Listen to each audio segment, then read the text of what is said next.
Hello et bienvenue à toi dans un nouvel épisode de podcast sur le Human Design. Dans cet épisode, je vais te parler du type énergétique Manifesting Generator. Le type énergétique, c'est vraiment la porte d'entrée du Human Design. C'est la première chose qu'on voit quand on regarde un schéma corporel. D'ailleurs, si tu n'as toujours pas été faire ton schéma, je t'invite à aller sous la description de ce podcast pour aller faire ton schéma. Tu auras besoin de ta date de naissance, ton heure de naissance et ton lieu de naissance. Donc le Manifesting Generator, c'est le bâtisseur. Il représente environ 33% de la population. Et le Manifesting Generator, c'est vraiment le roi des raccourcis. Pour lui, le but, c'est d'arriver au résultat final, peu importe par les étapes à laquelle il passe. Il peut vraiment d'ailleurs sauter des étapes et il a cette capacité à revenir en arrière s'il en ressent le besoin.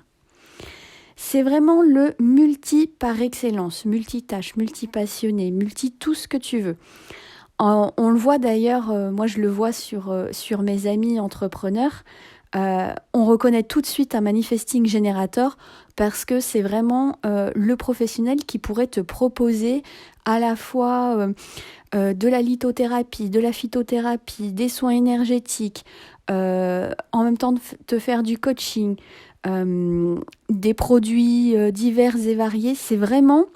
Ça peut sembler brouillon et partir un petit peu dans tous les sens, mais en fait, pour le Manifesting Generator, c'est totalement OK. Donc, il a vraiment, grâce à son centre sacral défini, une énergie inépuisable et constante. Mais pour ça, il doit vraiment faire ce qu'il aime, parce que s'il ne fait pas ce qu'il aime et qu'il n'est pas satisfait de son travail, sa jauge d'énergie, au contraire, va baisser, et ça peut l'amener au burn-out. Donc, sa stratégie au Manifesting Generator, ça consiste à attendre que les choses viennent à lui pour pouvoir y répondre. C'est la même stratégie que pour le générateur. Et pareil, comme le générateur, s'il fait le premier pas au lieu d'attendre, souvent il va se sentir frustré. Il est vraiment conçu, le Manifesting Generator, de façon à se connaître par l'observation de ce à quoi il réagit. Et quand il réagit, du coup, il est satisfait de sa vie et de son travail. Parce que tout comme le générateur, le Manifesting Generator, son travail, c'est vraiment son cadeau au monde. Un Manifesting Generator qui va se sentir fatigué, c'est pas forcément bon signe.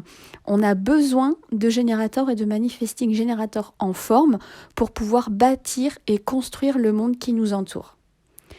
Voilà, cet épisode est terminé et on se retrouve très prochainement pour un nouvel épisode de podcast.